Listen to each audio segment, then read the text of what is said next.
kembali lagi di Lamoda Academy Indonesia. Sekarang mari kita lanjutkan pembahasan kita tentang perhitungan untuk pembuatan pola bagian belakang ya.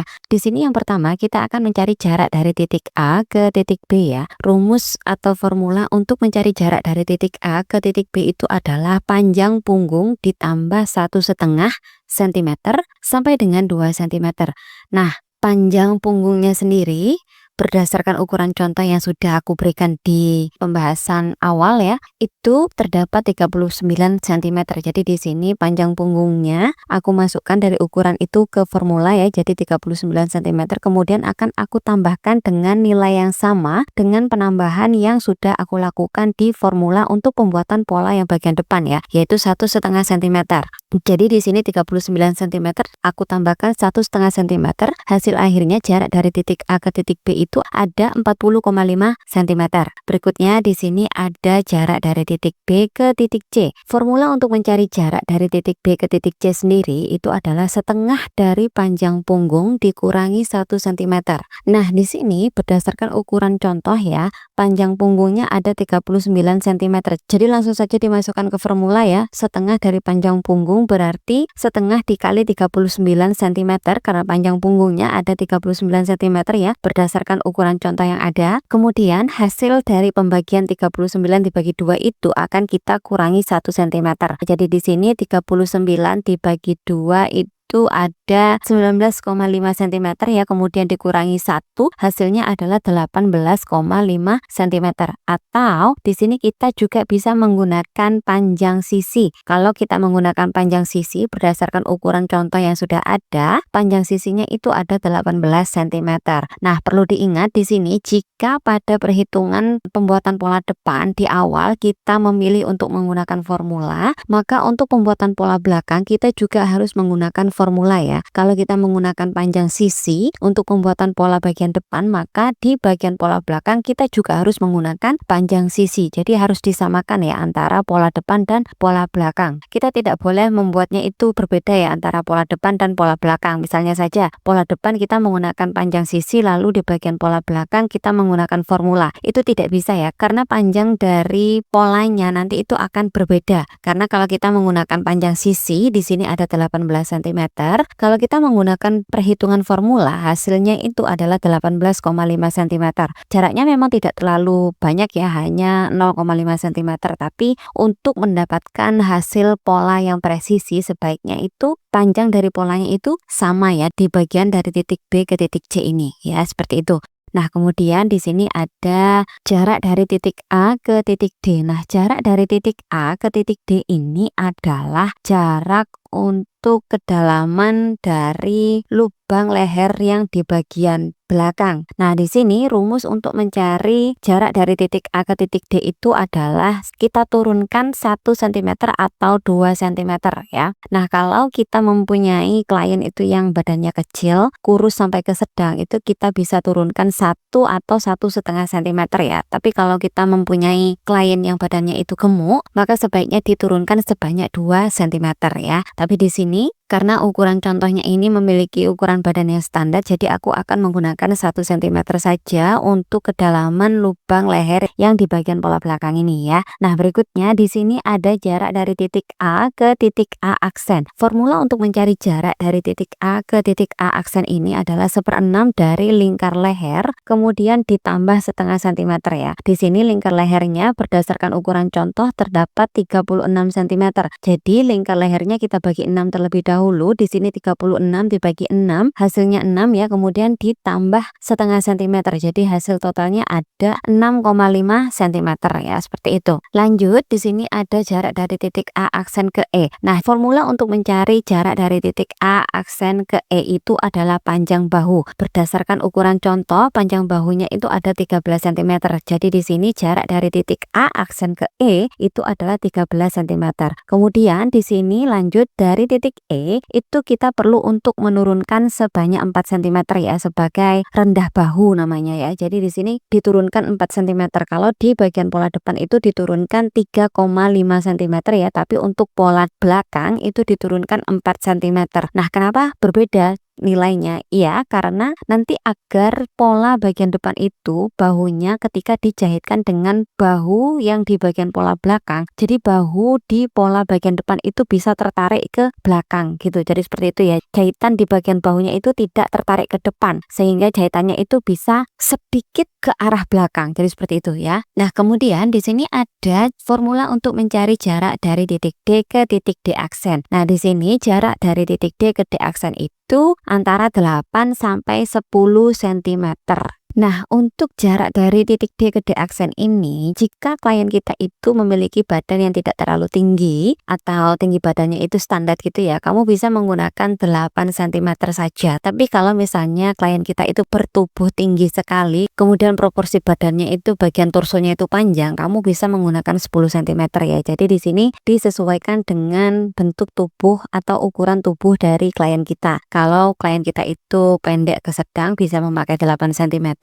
Kalau klien kita itu tinggi, maka kita bisa memakai 10 cm ya. Di sini aku gunakan 8 cm saja. Kemudian di sini ada jarak dari titik D aksen ke titik D double aksen. Nah, formula untuk mencari jarak dari titik D aksen ke titik D double aksen itu adalah setengah dari lebar punggung ya. Nah, berdasarkan ukuran contoh, lebar punggungnya itu ada 36 cm.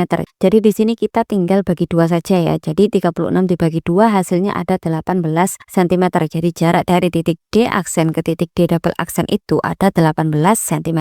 Nah, berikutnya di sini ada jarak dari titik C ke titik C aksen ya. Nah, jarak dari titik C ke titik C aksen itu sama dengan panjang dari jarak titik B ke titik B aksen. Rumusnya yaitu 1/4 dari lingkar badan dikurangi 1 cm. Nah, di sini kalau kamu ingat dari penjelasanku saat kita membahas tentang perhitungan pola depan ya, untuk mencari jarak di posisi yang sama dari titik C ke titik C aksen ini atau dari titik B ke B aksen ini, untuk pola depan itu rumusnya 1/4 dari lingkar badan ditambah 1 cm. Tapi untuk di bagian pola belakang di sini kita dikurangi 1 cm.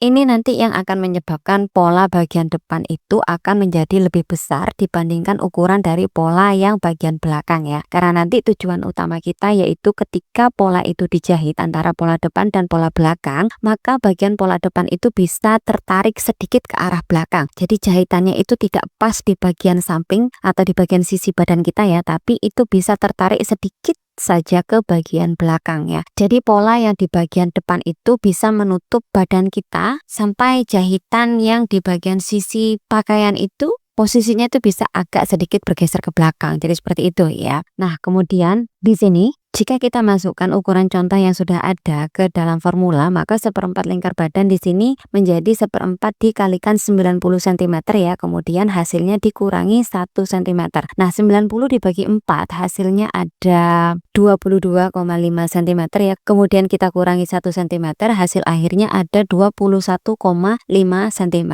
ya. Itu merupakan jarak dari titik C ke titik C aksen dan juga jarak dari titik B ke titik B aksen ya.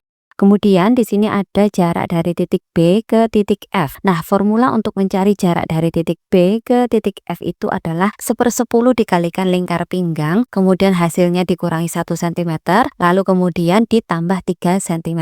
Nah, pengurangan 1 cm ini tentunya untuk membedakan ukuran antara pola depan dan pola belakang ya, seperti yang sudah aku jelaskan sebelumnya. Jika kita masukkan ukuran contoh ke dalam formula, maka jadinya seperti ini. 1/10 dikalikan lingkar pinggangnya di sini ada 70 cm. Jadi 70 cm kita bagi 10 terlebih dahulu, hasilnya ada 7 ya. Kemudian dikurangi 1, hasilnya ada 6. Maka hasil total dari jarak titik B ke titik F itu ada 6 cm. Jadi seperti itu. Kemudian lanjut di sini ada jarak dari titik F ke titik F aksen. Nah, jarak dari titik F ke titik F aksen itu adalah lebar kupnat. Nah, di sini lebar kupnatnya ada 3 cm ya.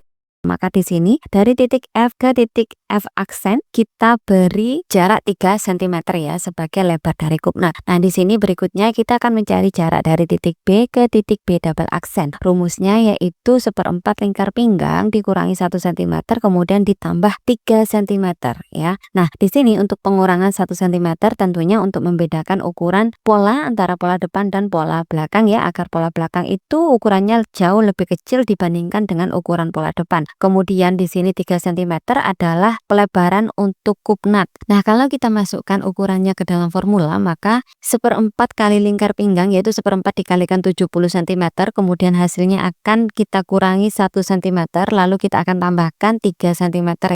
Maka di sini 70 dibagi 4 hasilnya ada 17,5 dikurangi 1 ada 16,5 cm. Lalu kita tambahkan 3 cm hasilnya menjadi 19,5 cm.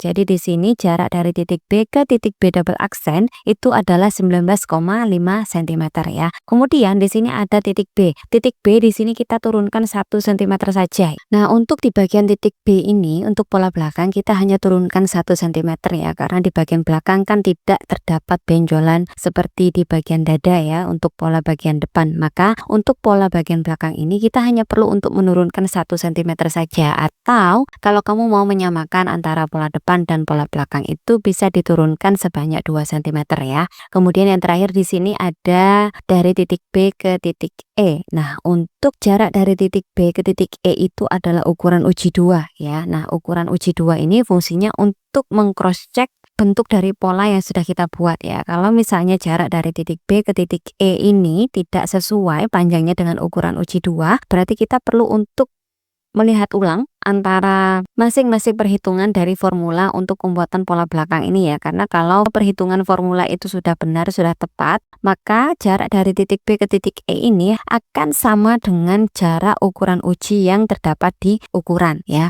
Jadi di sini untuk jarak dari B ke E ukuran uji 2 adalah 40 cm ya. Jadi itu tadi proses dari perhitungan formula untuk pembuatan pola badan wanita menggunakan sistem sederhana untuk yang bagian belakang ya. Nah, berikutnya, sebelum kita mulai untuk membuat polanya dengan skala 1/4, maka sebaiknya di sini kita membuat list atau daftar terlebih dahulu ya dari masing-masing hasil perhitungan formula yang ada, baik itu untuk pola bagian depan maupun bagian belakang ya, agar nanti proses pembuatan polanya itu lebih cepat dan mudah. Jadi seperti itu. Nah, contoh untuk pembuatan daftar hasil perhitungan formulanya itu bisa dilihat di video ya. Sudah aku cantumkan di video, itu merupakan contoh pembuatan list formula. Nah, ketika kita sudah memiliki masing-masing hasil dari perhitungan formula ini, maka langkah selanjutnya kita hanya perlu untuk memindah dari masing-masing titik-titik ini ya, sesuai dengan angka yang sudah dihasilkan dari perhitungan formula tersebut. Jadi seperti itu ya. Langsung saja kalau begitu kita akan lanjutkan pembahasan kita dengan pembuatan pola menggunakan ukuran 1/4 di video berikutnya ya. Kita lanjutkan pembahasan kita di video berikutnya.